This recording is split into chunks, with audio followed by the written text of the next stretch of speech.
What's up, Trios Tribe? Bringing you guys another top 16. It's another week, another Halloween Horror Nights weekend. I'm going. It's gonna be fun. I'm going with my WoW guild. I'm not even part of that WoW guild anymore. I'm still going. It's very cool, humbling stuff to live on the internet and meet friends. Anyway, to the point of the video, we got a EX07 Latin America. LATAM TCG events hosted by them. I think that's the company's name. September 22nd, online regional. And note the date because technically this was the first EX7 a regional event that was out there.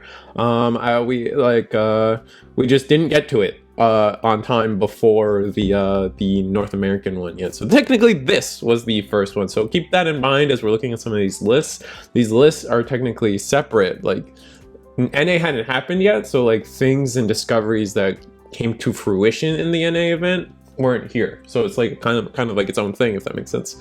But oh man, do they love ancient Garurumon over there. 7 ancient Garurumons, and like, granted, we're cheating a little bit. I mean, 3 of them are red base, 2 of them are the Gabu base, and then 1 being blue base here in second place with Sebastian. Yeah, and then 3/7 Great Demon Lords, 2 armor, yellow vaccine armors, 1 Mirage, 1 Tyrant, 1 Mother Control. So 128 players sounds like a cap. Sounds like, you know, pretty standard for regions that aren't North America. Well, I think North America is really the only region that breaks the 300s. I know Europe does pretty well. It's hard to remember what all the numbers that float around, but you know, still capping. I mean, as long as these events are capping, it means it sends a good message to Bandai.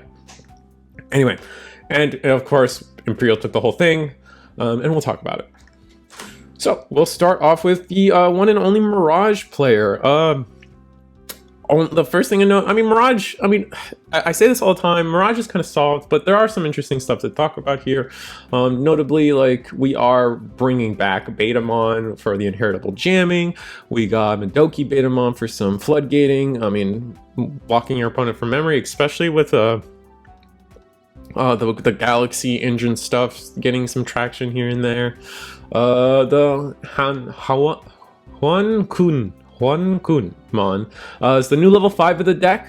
Pretty much, like, seems like they've completely, this list anyway, has completely foregone any other Mock Galgamon, even the banned one. Like, we have 2 of this one for, like, we can't be blocked or redirected in a world where obviously the Gomamon's really sick for that, and also obviously the Mac Galgamon himself is also like, just when attacking you can't redirect me, which is just kind of better unblockable. Not that, I mean, unless you're playing against Machine Dramon. I guess Wargrey X also has the redirect, which, you know, comes up. It really does come up. And then beyond that, the fancy tech choice is 1 Amphimon Ace. You know, sit on your level 5, and sometimes you just get got. Yeah, no, as the game's evolving, people are going to be teching in aces at all levels. You know, sometimes maybe you got the Zudamon, maybe you aced into Zudamon, and then they attack again now that they think they're safe. Next thing you know, they got an Amphimon Ace on you as well. Granted, that's a lot of potential memory loss for that player too, so it comes with its risks. Maxing out on all our boosts and gains. 1 less Thomas, 1 less memory setter Thomas. Normally we see just the 3 and 3 of, but only 5 tamers here is interesting. Maybe we just, because of the Hanku, like, allowing us to do some extra like stuff, we don't necessarily need the tamer on board, and we're just kind of hoping if we get a tamer it's because it came out in security. That could be it, or with all the boosts and stuff, like, we eventually get there anyway. It's interesting. Oh, my bad, I didn't say the names. Oh no. Oh, I don't have my pages set up. Oh, sorry, I'm so sorry. Who is this? This is Jose. This is Jose's Mirage Galgamon list, 11th place. Sorry I missed that. I really do try to make sure I get to all of them. However, we'll move on, talk about the Mother Hybrid list. Mother Hybrid, Mother Control, whatever we want to call it, man. It's annoying in its life. This is Victor Urrutia, whatever. Mother Control. We're seeing some of the same hallmarks that we saw with Tyler's list. And like, I say that, and I want you to like understand that unless this guy was watching like Tyler's like streams or something, this guy kind of came up with some of the same ideas he did, or like everyone's taken from the same place. So it's kind of interesting to see like they're both on the Digimon, right? Two of Victor choosing two of them, for example, two of the Paladin mode ace, very ace heavy level 5. Where they start breaking away is when you start getting into little things like, you know, the Shakuamon or the Teacup Man, like I like to call him, like, and the Sukamon. Like, this is how the Sukamon is how we're gonna get DNA into the Shakumon, and then allowing us, like, you know, he's immune to Digimon effects for a turn, which, like, you know, allows it allows the deck to have that little bit of texture to it, where it's like, I'm going to attack you and I'm going to try to win somehow. And I think that's important. I think a lot of the early Mother Control lists are just so focused on, like, I am a big blocker and I'm going to go take you to time. And then it's like, if you lose game 1 and then game 2 goes to time, you just lost. So I like this take. I like seeing the more aggressive take. Also, we see a change in the tamer lineup. We see more Shu Yilin, whereas Tyler was on Marvin. And we also see the one of Taikamiya. I really do like this. For those that don't remember, this is the early starter deck one. When you use blocker to suspend one of your Digimon, you may suspend this tamer to unsuspend one of your Digimon. So you can essentially get double blocker out of your mother sometimes, which is disgusting. It's a one of, if it comes, like, I can see it as like, if it comes out, it comes out, but we don't really need it. Quartzmon's insane. And then just a small suite of removal and like utility with a lot of tamers. The deck does need a lot of tamers, especially since we're going down. We only have five mind link tamers to facilitate our stuff. We're playing no rookies, and then level 4 is just like, if we get the Sukamon, I mean, it plays for 3 too. So there's a world where you Digivolve the Sephirothimon, and somehow you have enough memory, so you drop the Suka and then go into Shaku anyway. Or maybe you Digivolve the Mercurymon last turn, and then they didn't deal with it, so now you can hard drop the Sukamon. There's some strats here, man. There's some neat stuff, but you just won't. Nothing really lets you reuse your mind links, unfortunately, and that's something that Tyler was trying to do. Is like. But yeah, no, congrats, Victor. This was 8th place, Mother Hybrid, Mother Control, whatever we want to call it. And then we get to talk about our armor lists. We'll get to talk about, this is Marcos's 14th place Yellow Vaccine list. Yeah, I mean, it's Yellow Vaccine. I mean, the one of the standout cards here is like, we're actually using Shu Yulin. Not unheard of when your top end is Rapidmon and Magnamon X, mostly Magnamon X. But this is something we commonly see in blue with Vmon and everything. So to see it here in Yellow Vaccine is probably one of the first times. I feel like this is one of the first times we see something like this in Yellow Vaccine. Capping it off with Paladin Mode Ace, because Paladin Mode Ace can go off on both of our level 6s, and only one Rapidmon X. So we're maxing out on boosts and trainings for Emissary of Hopes. We're just going for like Yellow Vaccine, all like just high roll good stuff. And then just hope we get there. Like, we have the increased level 5 count to facilitate actually going into Magnamon X more consistently, since Awakening the Golden Knight is only at 1. And only 4 Uniaromons as our Digibubbles, so that's interesting. And then the Tamer lineup, kind of small Tamer lineup, only 3 TKs for our 4 Messenger of Hopes.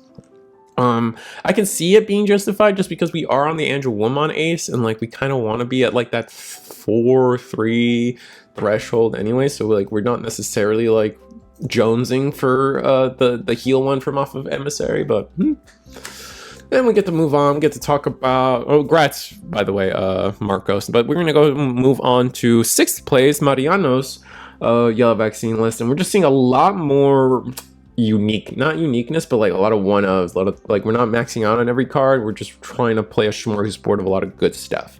Still the 5 level 5. We're still seeing the 5 level 5 aces, along with 2 Edamon, 2 Mega Gargo, and 1 Mega Gargo, 2 Valkyriemon. So we're just gonna, we just are in love with this. The Edamon's this is just something we're gonna see tagged in a lot more places than we really initially thought it was gonna be. Just like you play a good suite of level 6 aces and then have Edamon, that's just a guaranteed ace trigger on your opponent's turn before they can even do anything to avoid it, play around it, and it's huge. I imagine Mega Gargo is very underrated for its ability to tamer control right now, especially in certain matchups. After that, we see the return of Cody. This card gave me nightmares back in the day. When one of your Digimon with 2 or more colors attacks by suspending this tamer, one of your opponent's Digimon gets -2k. This was like the old yellow hybrid shenanigans, man. You would use this Rapidmon, you'd use a bunch of yellow hybrid stuff, but now we have 2 Rapidmon. So that's essentially as long, like this is 7k. This guy's 6k, like of like minus DP, like just to throw out there. I mean, like this Rapidmon's trading with level 6s if you're not careful. And then I mean, it's just 2 color Digimon with yellow. Yeah, it's just as long as it's 2 or more colors, so anything with 2 or more colors is proccing something. Megamon X, Rapidmon, everything. And then we're seeing a slightly change in the Digibubbles. We're playing Cupimon. The rise of this Cupimon's getting pretty good, especially since we lost TK. People are looking for more ways to set up the vaccine Patamon potato BS that is this card. Not a fan of that card. And again, only 2 Messenger of Hopes, but backed up by 3 TKs. Again, we're still not like necessarily jonesing for that heal, I guess, from Emissary of Hope. 2 Digimon Emperor, a suite of level 7s. Yeah, no, it's definitely like a starter deck Patamon. This was like the OG like trade combo that was so good back in the day. Oh my god. Like getting flashbacks to that meta. That's hilarious. This is just good stuff. I mean, like I can't really hate on it. We're playing 1 Floodgate. No, grats. This was again Mardiano's 6th place vaccine armor, but yellow vaccine armor. And we get to talk about, we do have 3 7 Demon Lords. Again, this is on September 22nd, so before the NA tournament. So we get to see what people decided to do differently than Sergey or Tessero did. This particular list is Frederico's 9th place 7 Great Demon Lords list. Just short of the Omnimon. No. But yeah, nothing. I see the Mako here, and like they just decide maybe they couldn't get the Shotos in time, but no Shotos. But we are on 3 of the Porcupamons, which is just a godsend for this deck. Like the Porcupamon just does so much. Your opponent can't end on a Floodgate, and you were able to clear a Floodgate. It's just good stuff. Like you essentially de-Floodgate yourself. You guaranteed. How do I word this? You guarantee that you don't have to deal with the Floodgate for the most part, unless like either you put your opponent having to deal with the Porcupine, or they can't end their turn on a Floodgate, which is huge, unless it's Crimson Blaze. But there's exceptions for everything. But yeah, no, like again, they're just seeing like the 7 Great Demon Lords lists have kind of all assimilated. There's some key things that some people do that other people don't, like the Sister Mom Blancs. This player chose to have them. Tessero didn't. I think in other lists we'll see that the Mako comes out to be one of the more interesting things, just because when you like it makes your Lucamon plays cheaper, and that's like. It's more important than people think. The deck, in my opinion, has 2 modes. It has Lucamon mode, where I'm not getting attacked and I don't feel pressure, so I have freedom. Like it's like I have the freedom. They're not going wide enough, so they're going slow, so I'm gonna Lucamon and kind of just disrupt everything they're gonna do. Heal up if the board state is right, things like that, right? Or they're gonna Leviathan on you if they go too hard. So those are like the 2 main modes I see 7 Demon Lords players do, especially if they're trying to be defensive with the Lucamons. Like heal 2 is crazy sometimes. And then beyond that, we just see, you know, same 4 Beals, 4 Creepy. We actually have the 1 Barbamon, which is kind of a rarity. We got the Belphamons. Very rarely do the Belphamons actually like do things. Like there are some plays you can do where you're like anticipating, you could potentially anticipate like, oh, I'm gonna just Digivolve into a Gudamon instead. So like leaving the sleep mode there unaffected is kind of useful, but is what it is. But after that, you know, no X. We're not fitting in any of the X stuff. I imagine that's what the Sister Mom Blanc ratios went. But yeah, no, it's 7 Great Demon Lords. We're gonna see this deck for a while. We're gonna be able to talk about it for a good minute. It's just kind of 7. People are figuring it out. It's gonna be a mainstay of the meta, especially since now we got Shoto at the bottom there. This is So sorry. This is Nathaniel's 7th place Demon Lords list. So just squeaked it in to get an Omnimon. And we're seeing a lot of the same. We're actually seeing some of the the X antibody. We're actually on the Leviathan X, along with 2 and 2 split of both Leviathans available to us. No Barbo. We're seeing the Porcupine. We actually see the Sistermon still. We're playing 5 Lucamon Chaos modes. This one's underrated. Not underrated, but it's like, I think the correct list of 7 Demon Lords always has 1 copy of this, is where I'm kind of going with that. We're playing 7th full cluster without the Beelzemon X. That was interesting. Like, couldn't this just be another Biting Crush? Or maybe we're just really concerned about the trash effect? Delete one with the lowest level, whereas I guess like the discard gets kind of annoying. I wonder what the logic is. Why not instead of a 7th Lightning or another Biting Crush, like, or a more like, I guess it does have 7 Great Demon Lord in trait, but and then Biting Crush doesn't. Okay, I guess I'm getting there. I convinced myself. And then 3 Shoto. The more I see Shoto, the more I kind of wish that this card was trait restricted or something. Like, this really should only work with at least like the most generous restriction I would have given this card, I think, would have been Liberator. Like, only let it work with Liberator, and then like maybe also add Vortex Warrior, and then like Green Birds or Avians or whatever they also tag for Terramon and Galemon.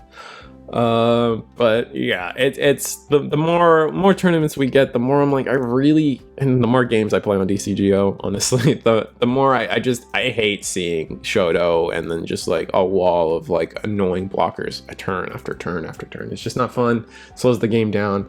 But that's not the takeaway from this player. This player did great. Nathaniel 7th place. Let's talk about the next 7 Great Demon Lords. And actually, we're seeing the return of Barbamon. We're seeing 5 Chaos modes, 2 Porcupamons, and 1 still finding time to have a Cicerone Blanc, which is interesting. Beyond that, we're seeing a lot more of the same. You see a lot of the same lists, except we actually are on Deathslinger instead of 7th full cluster, which, given the name thing, is kind of interesting that they would choose that at that point. Maybe the milling, they're hoping to get the extra cheeky memory. Works for me. Rivals Barrage, if you mill this card, it's insane. It lets you essentially use your entire discard section or your trash as a second hand, allowing you to grab whatever card you want. Playing one of the memory setter tide, allow you to pick up any purple Digimon or purple option, is kind of huge, especially since we can sometimes just recycle a Rivals Barrage or a Deathslinger. Remove some stuff. A Biting Crush is huge, especially in the mirror. 2 Shoto, 2 Keenan. Again, just like, especially with how Lucamon Chaos mode works, we could potentially steal a turn or at least a memory from our opponent, which is kind of huge. And then 2 Digimon Emperor. But did I say this was this is 4th place Juan's list. This is the highest placing Demon Lords of the tournament. So yeah, no, it's good stuff. I find it funny that no 7 Great Demon Lords is even trying to do the mother shenanigans anymore. They've just all kind of like, nah, dude, like you're cooked. If mother's the first card, you're so cooked.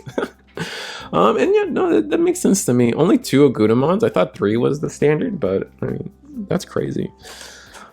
And then let's move on. Talk about 3rd place, Sergio's Tyrant Kabuterimon list. I know green and purple tend to be the only colors where people still stand it as just like a color umbrella. And I mean, that's good for them, to each their own. But Tyrant Kabuterimon is definitely a popular list. I have friends that stay on the list and try to do well. It's a kind of a volatile list, but we're seeing a lot of the this is all stuff I feel like I've seen plenty of times before. I mean, Tentomon's insane, especially with all the taunting going around. Being able to promote a Tentomon and then suspend your own Digimon that's about to attack is really good. It's really good. It saves the deck a lot, and a lot more than people think, I feel. Kokabuteri, Floodgate, Alliance, Lotmon is just kind of like always here now. There's like being able to just get another attack going is huge, especially since like you could just attack with two guys. Grand Kuwagamon Ace is huge. Like, this is probably one of your best like things to give or suspend with Alliance, because now you're going for like 20 something K, 3 checks, like you're just clearing everything. Tyrant Kabuteri. I mean, the Mega Kabuterimon is definitely like, that's the promo card that just came out that really helps the deck kind of establish like that mid game. Like, I'm still building my line, but I want to promote, so now I can at least be unaffected by Digimon effects and evade. Sick nasty. Especially like you can, especially if like it's like a vaccine that DP minus you can evade the DP minus, and then if it came from a Digimon, you're immune to it now, which is kind of huge, right? And he's an 8K, like, oh my god, 8K level 5, or just like the power creep is soaring. And beyond that, you know, just a lot of the mainstay stuff we see: Hercules, Izzy, Meta Life at 4, 1 Mega Carbuterimon Ace just to try to ace plays. We do have 3 level 6 aces, 1 level 7 ace, so we're trying to ace at every level possible.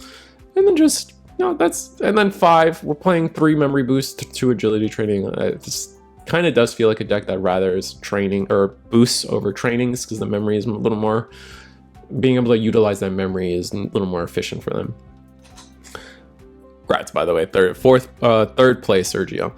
Now we get to talk about 7 different ancient Garurumons. I'm gonna try my best to go fast and like point out the things that I find interesting. This one is Michael Michaels Volados. 16th place, red base, ancient Garurumon. We get to see 2 of the Beowulfmons from BT17. I'm in love with this card. I just wish it digivolved for 3 on a normal, like I wish it had the same black box text that the upcoming Rihimon did, where it's like, if it's a 2-color hybrid, so at least you can get some kind of condition to digivolve this thing for 3, because otherwise it's just so, 4 is so rough. I cannot express how rough 4 is, and like, this isn't a deck that's like filling up its trash to really get use out of that mechanic. 3 Uko, 4 Uko in total, 2 Boko, 3 Flamemon seems kind of high, especially since we can still be maxing out Muchomons. Gotsumons, 3 of the Gotsumons also feels pretty heavy, but we lose some of that utility in the top end, because we have 4 level 4s actually. Yeah, we're only playing our 4 hybrids at level 4, and no extra. We're not playing like a normal Lobomon. We're not playing a kind of BT7 Kendo, for example. 1 Beowulf from BT7, 1 Jet Sylphie, because that's the rules, 2 Beo, 4 Ancient, 1 Hammer Spark, 1 Ice Wall, 2 Deity, 1 Crimson Blaze, 1 Heaven's Judgment. It's interesting that they chose to only do 1 and 1 of these bombs. I feel like I just like these at 2. 2 Analog Youth is really good though. I'm also on 2 Analog Youth, and I love it for the 7 Great Demons Lords matchup in particular. And if it's not the 7 Great Demons Lords matchup, like just being able to just it's just like the old ancient stuff that you used to be able to do with Gabubon and stuff. Like you self delete, tap this, keep turn, hatch. So it's like if you're not on Ukomon, you're still on Ukomon. So you get to have that extra like pressure, if that makes sense. Koji, 404 Koji, 2 Digimon Emperor, 1 Lu. Congrats Michael, 16th place. Congrats on topping. It's an achievement. And no, red base is still, I still feel like red base is probably the best one in the long run. But with Digimon Emperor still being everywhere, it makes sense. And then we get to talk about Frederico's 15th place. Only floodgates on our level 3s and then the max of 5 Ukomons, 2 Bokomon still in the same ratios of level 4s, but only playing 3 5s and 3 of the Beowulfmon from BT7. Being able to bounce that extra Digimon is actually really crucial. I'm seeing really a lot of success, like just bumping this guy up, especially since whatever piece you choose to digivolve, you're not going to lose it, you're going to get it back, and then you actually have a free digivolve into Ancient Garurumon if it's a stack that, if you're in a matchup where you're not going to get bottom decked or bounced, like, and the only way this thing's going to leave the field is by deletion, like being able to raw digivolve into Ancient and then threaten a Shine Greymon burst mode, for example, or a Paladin mode, is kind of good. It's better than people think in the right matchup. 1 Hammer Spark, 1 Ice Wall, 3 Deity, 2 Great, see, here we go, 2 Blaze, 2 Heaven's Judgment, 2 of the Purple Matte. Obviously Purple Matte is good. It does the same thing that cool Analog Youth does. I just feel like being able to hatch and search with the Analog Youth when you drop it gives you a little more value than just, oh, Purple Tamer, so my Lobomon is able to warp. But I could just be wrong there. It's hard to say. It's really hard to say. But one Lu and then maxing out on our Kojis is just good stuff. Congrats on 15th place. Now we get to move on to Steven's 13th place, also red base. This is a little more what I tend to expect. One extra level 4 in our BT7 Kendo just to fill out our 4 section. One Zudomon Ace just to have the threat. One Beowulf from BT7 and one Beowulf from BT17. This is good stuff. One Shine Great Burst Mode, one Gravity Crush. So we're really trying to extend that one turn per game, and he probably got it. I mean, a lot of people, once they see the one Hammer Spark, they're not going to expect the Gravity Crush, right? And Gravity Crush is 2 memories sometimes. So that's an extra hybrid by itself. Ice Wall, 2 Deity, 1 Blaze, 1 Judgment, 4/4 Koji, 1 Lu, 3 Digimon Emperor. Jesus. But yeah, no, not much else to be said. 13th place, Steven. Congrats. You did great. Now we get to talk about some slightly different ancient Garurumons. We'll talk about Gabu base. This is something that was, it's always been around ever since like BT. When was this released? BT6 is when we got Gabu Bond, and then people were mixing it with ancient friendship stuff, especially with the Probon Lobomon, and that's what we're seeing here. Just like good Gabumon stuff with the mats to like. And Analog Youths and Lu to kind of just like rush with a bunch of rookies very often, especially if we're able to like keep turn. Lament of Friendship on our Ancient Guru is kind of disgusting. 2 Bond of Friendships, like this deck is really missing that ace. If this deck had the ace, I feel like the world would be an interest. Like this deck would actually have like the full teeth that I want to actually commit to playing it, but it's still really good. Like. Just a lot of options because we're going to get so much draw. And the fact that we're actually on the BT15 mat is interesting. We're going to see another list where we just didn't. Who's this? Oh, this is Henrique. Enriquez Vaz. 13th, no. Yeah, yes. 12th place, Ancient Guru. Gabumon, Gabu Rush, whatever. Playing Davis. I always love when Davis comes back. It's just best green tamer in the game, right? And then Lu. Oh yeah, this is about what I expect. It's interesting that we are not on the new Gabumon X, just like the one of. I feel like is probably good. You wouldn't be able to just being able to pick up 2 cards in the long run is probably you don't get to pick up Gabu, so you would miss your Bond of Friendship. So you're only really picking up.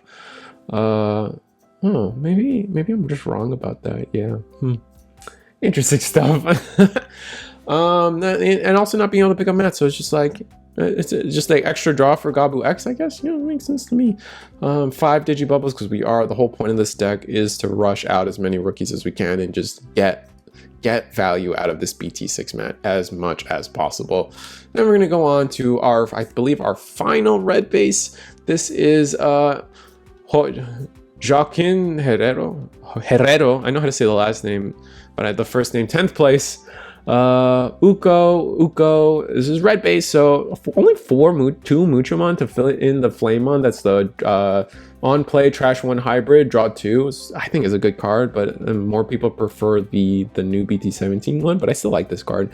3 Gatsu, 2 Boko, 4/4 of our 4s, 1 Zudo, 1 BT7 Bayo, 1 BT17 Bayo, 1 Jet Sylphie, 4 Ancient Guru, 1 Ruin Mode, Hammer Spark, Ice Wall, 2 Deity, Crimson Blaze, Heaven's Judgment, and yeah, no, just this is a solid red base. We're playing the Gurimon as one of our Digibubbles.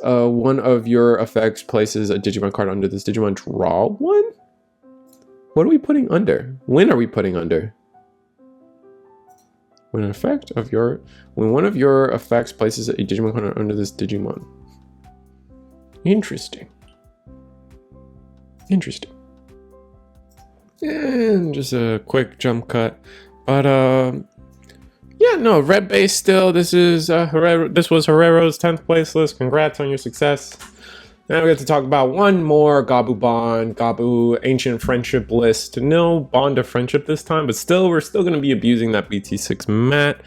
Who is this? This is, I think it's Thiago Ribeiro. Gabu base. Once again, except we actually are using the Kendo Gururumon. Hopefully we don't recognize, we're not using this as if it was a Gururumon. That's like the key like thing. Kendo Gururumon is not a Gururumon. It's annoying, but it is true.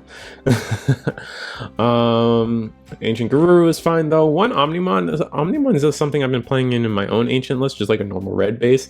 Matt and Sora is a really underrated card. I really love this card. I've used it multiple times to just have extra memory. It's kind of like the old Sora Joe, just being able to start at your turn at like 5 or 6 depending on these mats. So powerful in a deck like this, especially if like we just stock up on all our hybrids and attack 3 or 4 times in a single turn after our rookie combo shenanigans. It just gets disgusting real fast. Interesting, we're on trainings instead of we're on trainings instead of memory boost, but I mean that makes sense. I mean there's a lot of digivolving in this deck, so I can't harp on it too much. And there's a world where we could training into Zudo and then Ancient Garurumon for 2, a little cheaper. It just all depends on our memory. 4 Analog Youth, 1 Lu. No, congrats, Diago. This is 5th place, Ancient Garurumon. And I think we got one more to talk about. And this is Blue Base. This is 2nd place, Sebastian Alejandro Gonzalez. Blue Base. And like the really interesting here thing, the most notable thing here is that this is also a list that I've been trying to like adopt. Is this Gomamon is actually so good right now. Just being able to promote and strip a single source and go unblockable is insane right now. Demon Lords has a hard time with it. Just like an extra unblockable rookie like just makes Creepymon just completely irrelevant, and especially now if they're wasting their turn playing a Shoto instead of a Digimon Emperor, you promote this guy, Digivolve on top of it, I guess, go into Beowulf, get the Kendo Guru back or the Lobomon back for a different play, and then if they delete it, then like you're popping out a Gomamon at locals. I was able to get somebody with this and had an extra rookie attack that they didn't actually necessarily account for, which was huge. 4 boosts makes sense. Memory right now in this deck just feels so good. The more I play with like this, like I love to see it. 1 Lu. I still struggle to see the value in Lu over like Analog Youth or maybe a Heaven's Judgment or just like an extra Kendo. But it works for people, and maybe I'm just not, maybe in my gameplay I'm just not seeing it. Maybe I'm not testing enough with Lu to see it in the games where it matters, if that makes sense. And it's probably just a failure on my part. But yeah, no, it's a really interesting list. I love Blue Base. My heart is with Blue Base. It's like where I want to be playing, if that makes sense. But yeah, after that, just no, congrats on 2nd place. Blue Base Ancient Guru doing the best of all the Gurus, and then 1 Bokomon, 4 Wynamons. So it's a great list. Congrats, Sebastian.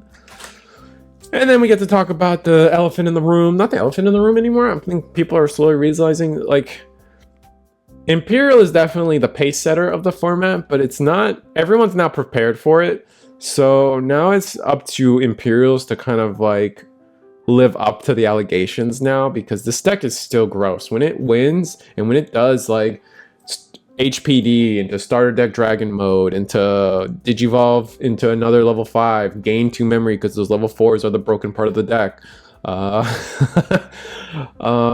Yeah, no, like this deck still has the potential to pop off. This is our 1st place, Gianni Trocero. 1st place Imperial, and we're really mixing it up with the Digibubbles. We got 3 different draw Digibubble DME-Vmons, and then 2 of the alterns, while this Digimon has 2 or more colors, gain 1k DP. Just allows for some interesting trading, makes it harder for your opponent to just swing over it. Like there's some like level 8, like you just can't trade, right? There's a lot of level like 8Ks right now running around that being 9K is going to make the trade harder, right? And then little things like, your 13K, your 12K, your 12K, your 17K makes DP really awkward for people, or DP removal really awkward for people. And then like on top of that, like, I don't think we're getting over Mother. It was interesting to hear, what was our game plan for Mother? It was active. Is it just like have enough swings potentially? Was that our game plan? That must have been our game plan. It's just we have enough swings. Well, no Digimon to the bottom deck on suspend this Digimon. No, what was our answer for, like, Gianni, you gotta let me know in the comments, what was your answer for Mother, or did you just not play in the tournament? That's also possible. Yeah, no, this is first place Imperial, still a great list. The only one of the tournament, which is interesting, and that just kind of fits what we've seen everywhere else. Everyone's ready for Imperial. That first tournament was, in fact, just like initial ban list reactions that everyone was on Imperial, and Imperial did so well. But there is still, like, this deck is a menace. It is really strong. It's getting to the point where it's like, what's worse? Is Imperial worse, or is Mother and Shoto and just Shoto things worse? Like, which is it? Is it just they're both bad and we need to do something about both of them, or is it really like, do we need to get rid of one? Like, you know what I mean? Like, it's a real world. It's a weird world we live in right now in Digimon.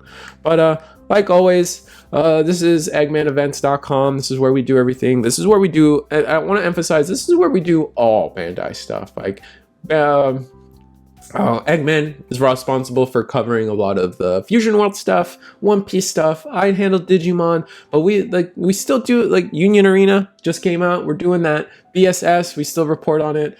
DBS Masters, we still report on it. So, like, all things Bandai, we're here, at least in the Western formats. Obviously, we don't have normal Battle Spirits, right? It's BSS, not BS, I guess. But we do it all. New Gundam just got announced. I'm sure Eggman, the Bandai man, will find a way to get us all coverage too. Maybe I'll jump in. Maybe I'll help. Maybe my two will be Digimon and Gundam. We'll see. I'm looking into Union Arena too myself. But thanks for having us. Remember to support us. Remember to turn our ad blocker off. Remember to, if you use our stuff for videos, just link us. That's all you gotta do. Link us in the description. Say our name. Say the name. Say my name. Yeah, no. Like, share, subscribe. It's a fun time. It's Digimon still. It's where I want to be. I can't wait for Nationals. I will be there in some form. So say hi. I can't wait.